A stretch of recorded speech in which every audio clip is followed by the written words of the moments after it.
Hello and welcome back to the Washington Nationals March to October. Man, that's going to take some getting used to say. And oh, wait, hang on a second. This is episode 2. That means you probably watched and had to have enjoyed episode 1 to move on to episode 2. So you may as well subscribe to the channel because this is just episode 2 of many. And we're going back-to-back days here, 2 days in a row. I'm not going to say that's how it's always going to be, but I figured why not get off to a fast start this year on the March to October. We're going to kind of take it easy a bit for today's episode. We're going to spend a lot of time at the beginning here looking over the roster, looking at some of our trade management screens, just familiarize ourselves a little bit with this team. And first of all, I know I said last episode that we might be in the toughest division in baseball, and we really are. Even the Marlins, who that little video package at the start, it kind of wrote them off as much as it wrote us off, but they're projected to go 500.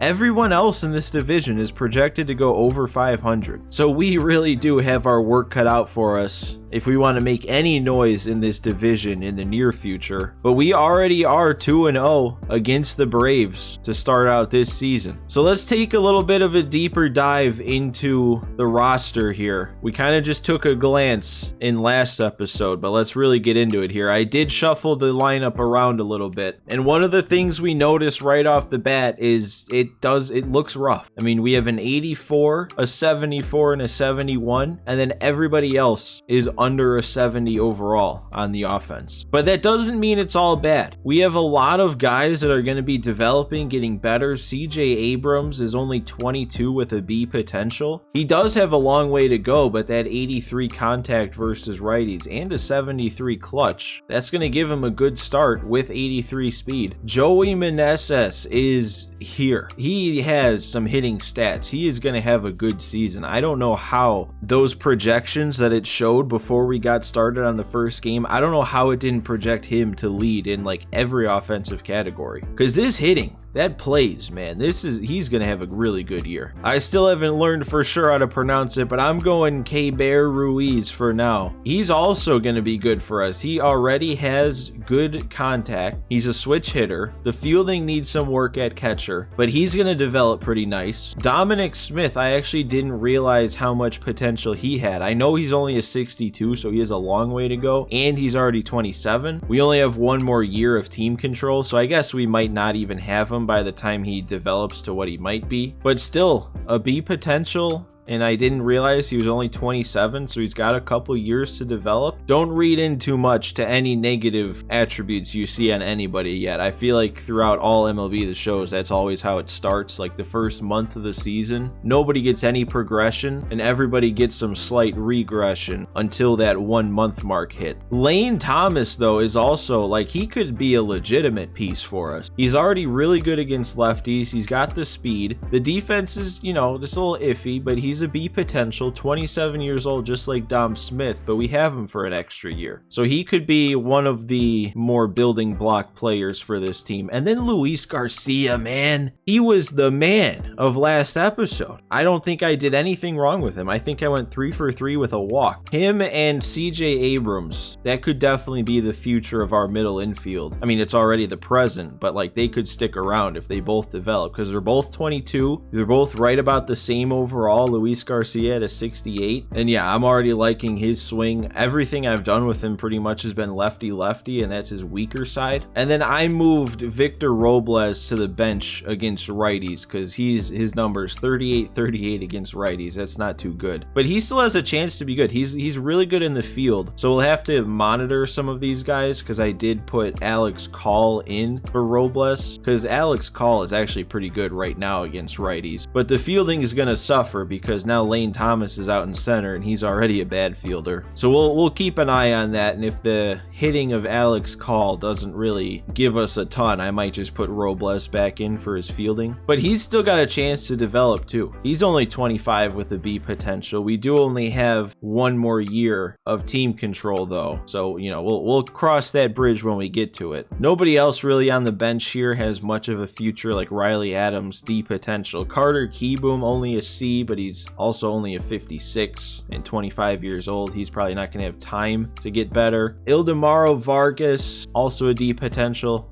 kind of old. But yeah, honestly, to me, we have a surprisingly good core that's all going to be getting together or getting better together. Like CJ Abrams, Ruiz, Luis Garcia, and Robles, they're all like around the same overall. They're all B potentials. Depending on how quick they develop, you know, if they get 5-6 points to their overall every year, you know, by the third year, that's going to start looking pretty good. Pitching, though, is a bit of a different story. I mean, we do have two pretty good future top of the rotation guys, or maybe not, because Gore, he might be, because he's an A potential. He's only 24, and we have him for a long time still. But Josiah Gray is that 1 year older. He's a B potential instead. But we saw him dominate in that first game. I mean, he threw 7 innings, gave up 1 hit, 1 walk, and struck out 12. If he keeps pitching good, he's going to develop fast. And then actually, I forgot about this Cade Cavalli. He's also a B potential, 24 years old, so he might have some time to become something. The bullpen doesn't really have much to look forward to. We have Carl Edwards Jr., who's been good now, but at a C potential in 31.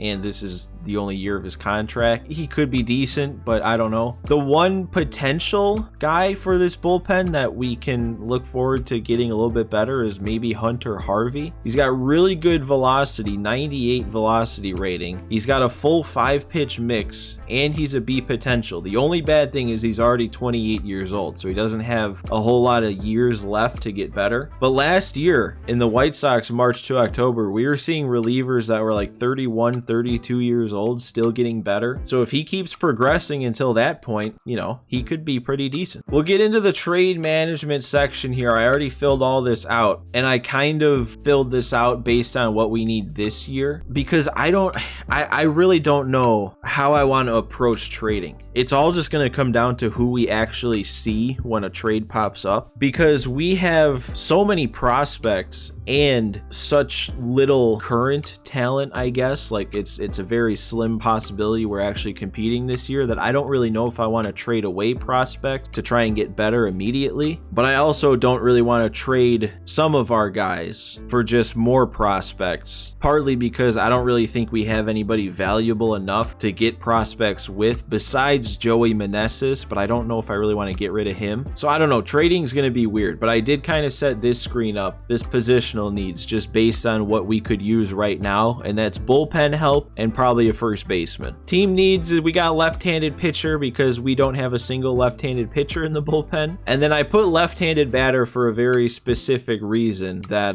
well, I guess we'll get into right now, because it's the players to target screen. I targeted 3 left-handed pitchers and then 1 first baseman. And again, we kind of have to manage our expectations here based on what we can actually get rid of. Now, I don't really think Garrett Crochet is a very likely possibility. I think it's kind of a long shot, but the only reason I have him there is because the game still has him as, you know, quote unquote hurt, but hurt in March to October just means in the minors. Like, he's injured in real life to start the season, but the way that March to October handles it is they just start him in the minors, and usually they miss the entire season being stuck in the minors, and we'll see that on our own team too. But I don't know, I kind of added him here just because, you know, what if the CPU gets kind of confused and they just see him as a minor leaguer? I don't know. Like I said, it's probably not likely, but 23 years old, already a 74B potential. That'd be really good for building towards the future. The next one I have here is Brock Burke, another lefty. He's from the Rangers. He's probably not going to get a whole lot better, already being a 78 with a C potential, but the good thing about him is him being young. He probably won't get any worse either, and he's got a lot of years of team control left. So he would be that solid 78 overall lefty for, I mean, well, 4 more years, really. Pretty much the same with Joe Mantiply, except it's a little less secure just because he's older. He's 32 years old, and I guess he's a couple overall points lower, but he also has a long time of team control left. I think this trade is a little bit more likely just because also the Diamondbacks are probably less competitive. Like, the Rangers, They're probably not like ready to make a ton of noise, but I think that at the beginning of this March to October, they actually did list them in the contenders category. But then honestly, this last one, Alex Kirilloff, this is the one that I'm most excited for. That's the whole reason I put team needs at left-handed batter, is because looking through first baseman to trade for, this just really seemed like the best option. So I know the Twins are potentially competing, but Kirilloff doesn't really factor into that. Like, I know he's in the MLB right now, but they already have Jose Miranda, and he's like the future of their first base position. It does look like here Kirilloff is still starting. I'm betting he's DHing, but still at 25 years old, a 69 overall, and he's not even their top player at that position, they might be looking to get rid of him. But the big things that really drew me to wanting Kirilloff is that team control left. Like, we would have him probably for the rest of this March to October, and his hitting is already in a really good place. The fielding's rough, and I know fielding for first baseman matters a little bit more this year with the whole scooping at first base with a yellow throw. But with a B potential, 25 years old, he's got a lot of room to develop. He developed right along all those guys I listed off earlier, and his hitting's already his strong suit, so that would just get better. I really hope, if there's one trade that I want to make, it would be for Alex Kirilloff. I think it's right in the sweet spot of being realistic and being really good for our team currently and the future. So then, players to shop. Let's actually, we'll hold off talking about the actual players to shop first, because the first thing I want to talk about is some of our guys we don't have available, and there's a pretty big name that you can see right here. So Steven Strasburg, he's starting the year on the injured list. So the game has him in AAA. He's playing, he's not injured, he's just stuck in AAA. And we still, for anyone who doesn't know, March to October, you can't make your own roster moves to call people up. You gotta wait for a special time that it'll give you, and it'll give you an option to call up a specific player, so you still don't even really get to choose who. But we're also locked into a pretty big contract for him, so he's not really going anywhere anytime soon. I would definitely put him on the players to shop screen, and I still might as this year goes on, but part of me wants to see and keep that slim possibility of hope alive that we're going to compete this year, and then maybe he could get brought up at some point later in the year. Maybe we get lucky and then we could have Strasburg for some kind of playoff run. I know that is very wishful thinking, and who even knows, maybe by that point, with him being 34, he will have regressed and he'll be a 70 something. I don't know. I guess the smart thing to do probably would be to do whatever I can to trade him away, get rid of all that money, free up all that money, I guess I should say. But yeah, our starting rotation could be a decent amount better if we had him,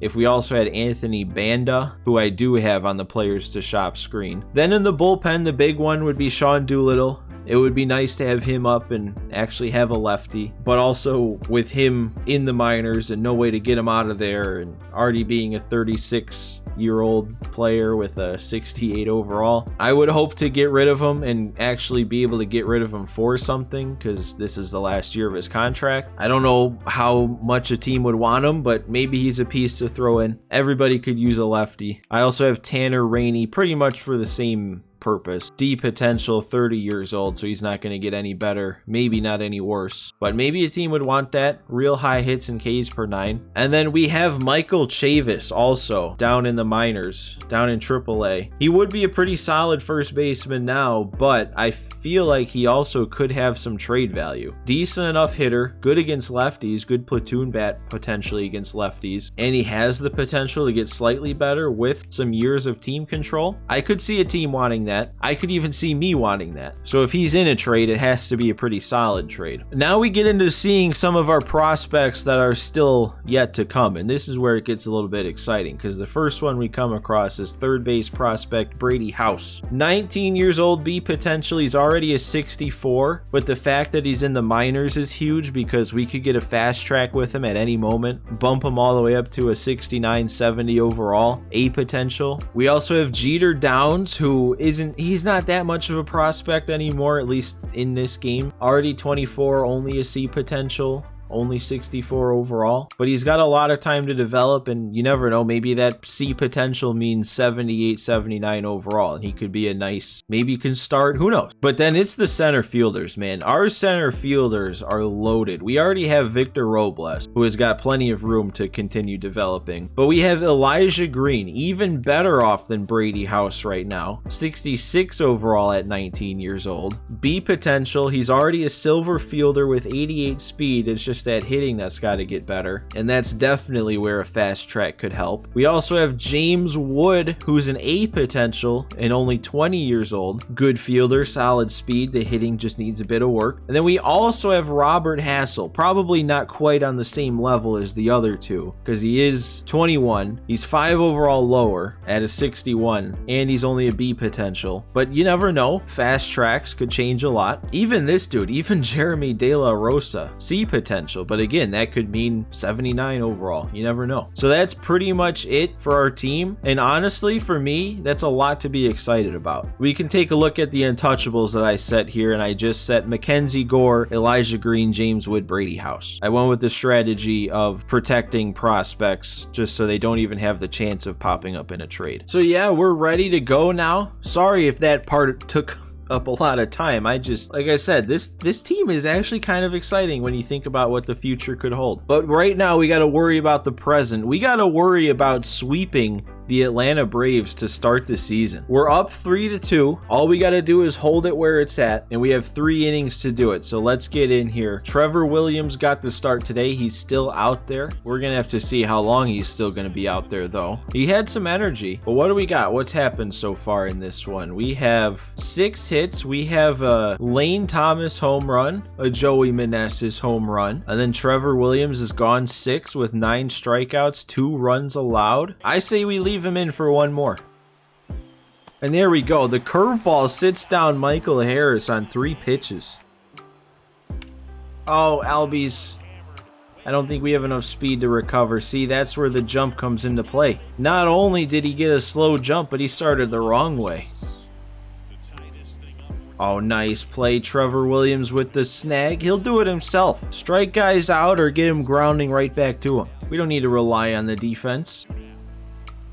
Oh, I think he was too early. He was ready for it, but he was ready for like 100. All right, now we got to add on. I don't feel good about a 1-run lead with who we have in our pen. Oh, is he going to get there? Oh, man, 3-1 count. I should have just not swung at that. Oh, but that's a perfect Corey Dickerson. Does he have enough power? Center field? No, he doesn't. Ah, that's rough. Oh, and I'm under that with Meneses. Okay, so nothing this inning, even though we made a good swing. I don't know, the last time I took the starter out before he did anything wrong, I immediately gave up a home run. Oh, really? That is a sign, especially with Acuna coming up next. That's the sign to call it a day with the starter. We're going to go to Kyle Finnegan. That's who the game originally had as the closer for this team before I changed it to Edwards. Edwards still has enough juice that I'm going to bring him in to close this one. Oh, he laid off. A long at bat, and then he lays off on a 3-2 splitter. Okay, this isn't looking good. Need a double play. That's our double play ball. We got good throws. We got the double play. Now we just need one more out. Can't allow a base hit. That's going to score the tying run. Oh, what a spot with the 2-seam. Who's hitting that? Nobody. And we got the swing on the slider. Good job from Finnegan to work out of that one. Oh, we got another hit by pitch. Are you kidding me? Why are we getting hit so many times? Oh, that was a pitch to do some damage with, and I missed it just a little bit under it. Dom Smith, all right, there we go. Move him up. Keep the line moving. That was a good swing.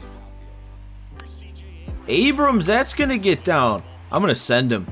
I'm going to risk it here. 54 speed. We're in there easy. CJ Abrams with the nice hit. That's why he can't hit a batter. You hit the batter, we'll bring him around. We have such little power on this team. I don't even know if I've hit an extra base hit yet, but we keep getting singles. Oh, that was... Yeah, I wasn't expecting another hanging splitter. I thought that was the heat up. All right, but it's Luis Garcia again. Oh, wait, we might get on, though. 50 speed is just enough. So I finally didn't get a hit with him, but he still finds a way to get on base. And he went to it again, and I'm just gonna ground it out. Okay, we couldn't get the big swing, but we got one more run across that inning for some insurance. For the third time in the series, it'll be his fourth inning. We're going to Carl Edwards. He's a workhorse. Just needs one more dominant outing. Ooh, we don't like that, but Thomas? Thomas is there. The speed makes up for the lack of reaction. Oh, it hit him, but he swung first. We get the strikeout on the slurve. Come on, one more. Albies is having a good day. Just shut him down. That's a pop-up. Candelario should be there. And we sweep the Atlanta Braves to start the season. What a start to this Nationals March to October. Who would have thought? We add on even more momentum. We're going to be at full momentum because we haven't had to sim yet. They keep putting us in games. Another good outing by the pitching. Another Carl Edwards dominant save. I'm assuming we're finally going to get to see some simulating here, unless they just keep playing me until we lose finally. In this, I'm coming to understand that it's glitching every time and showing us with no momentum until it pops up. So what do we have? We're starting to sim. We're going to keep winning. Lost a game to Tampa, but won the series. And now we're already back playing. Okay. Kick off our first road trip. We're going to be up 1 in Colorado. We're 5-1. Projected wins, though, after all that, only up to 69. But I am going to go ahead and call this episode here. I feel like I probably took up more time than I realized at the beginning, so. But next episode should have plenty more gameplay than today's did. We should be able to knock out a nice chunk of the season. So, guys, just make sure if you enjoyed this one to hit that like button for me, and if you didn't already at the beginning, make sure you hit that subscribe button. I mean, we have an entire year's worth of Nationals March to October to go, so make sure you hit that subscribe button so you don't miss it. But guys, thanks for watching today's episode. Thanks for stopping by, and I will see you next time.